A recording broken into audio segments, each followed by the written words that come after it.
आज के आधुनिक दौर में बाजारों में स्मार्ट खिलौनों की भरमार है, जिनके बीच रखे पारंपरिक लकड़ी के खिलौने अपनी पहचान खोते जा रहे हैं। लेकिन सरकार की एक जिला एक उत्पाद की पहल ने एक बार फिर इन खिलौनों को बनाने वालों के दिन बदलने की आस बांध दी है। देखिए वोकल फॉर लोकल की खास खबर। वह देखो माँ, आज एक बार फिर खिलौने वाला आया, सुंदर सुंदर रंग बिरंगे नए खिलौने लाया।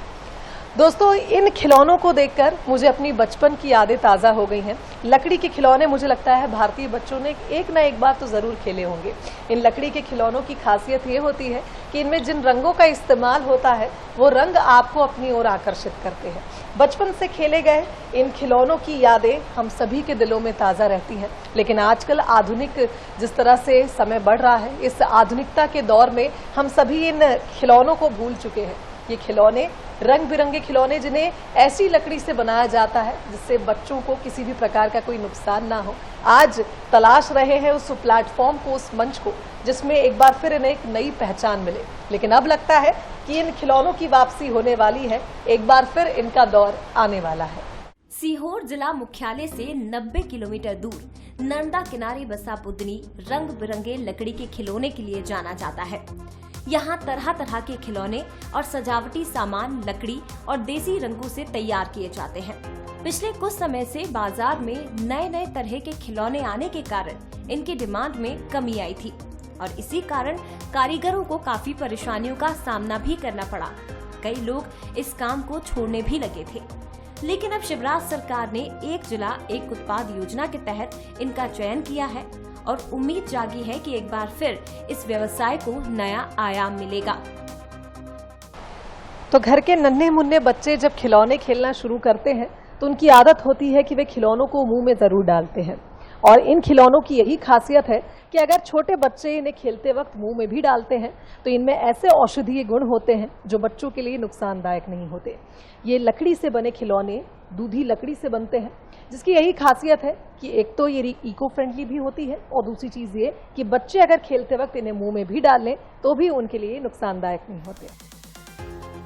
लगभग 100 वर्षों से इन खिलौनों को बुदनी में कुशल कारीगर बना रहे हैं। ये खिलौने बाजार में 200 से 1500 रुपए तक बेचे जाते हैं। एक जिला एक उत्पाद योजना के तहत प्रदेश के अलग अलग शहरों में इन खिलौनों के लिए अलग से दुकानें लगाई जा रही हैं।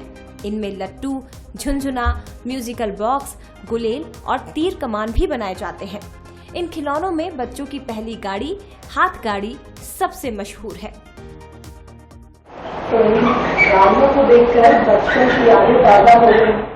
जब चलना शुरू करते हैं बच्चे तो इन गाड़ियों को लेकर आंगन में दौड़ते हैं। इन खिलौनों की खासियत यही होती है कि इनमें ऐसे रंगों का उपयोग किया जाता है जो छोटे बच्चों को लुभाए। और इस गाड़ी में जो ये चक्के लगाए गए हैं, जब ये चलते हैं तो ऊपर जो लकड़ी के ये बनाए जाते हैं, इनमें घुंघरू बांध दिए जाते हैं और ऐसी डिजाइन बनाई जाती है कि ये जब चलेगी गाड़ी तो मानो हर चीज छोटे बच्चों को इतनी आकर्षित करे, फिर चाहे बैंगनी रंग की ये लटकन हो या फिर चक्के पर लगे ये गोल घूमने वाली आकृति। इन खिलौनों की बात ही अलग होती है। खिलौनों को लेकर मुख्यमंत्री शिवराज सिंह चौहान का कहना है कि बुदनी की इस विशिष्टता से अब देश और दुनिया भी परिचित होगी, जिसके चलते लोगों को इन खिलौनों को बनाने के लिए ट्रेनिंग भी दी जाएगी।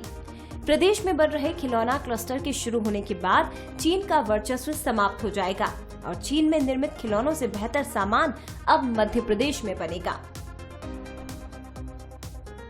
बच्चों की पहली पाठशाला होते हैं माता पिता, दूसरी पाठशाला होते हैं ये खिलौने, जिनसे कभी वे खेलते हैं, कभी सीखते हैं और कभी कभी उनको पाने के लिए लड़ते भी हैं। कैमरामैन अश्विनी के साथ शुभांगी सिंह मिश्रा, बंसल न्यूज, भोपाल।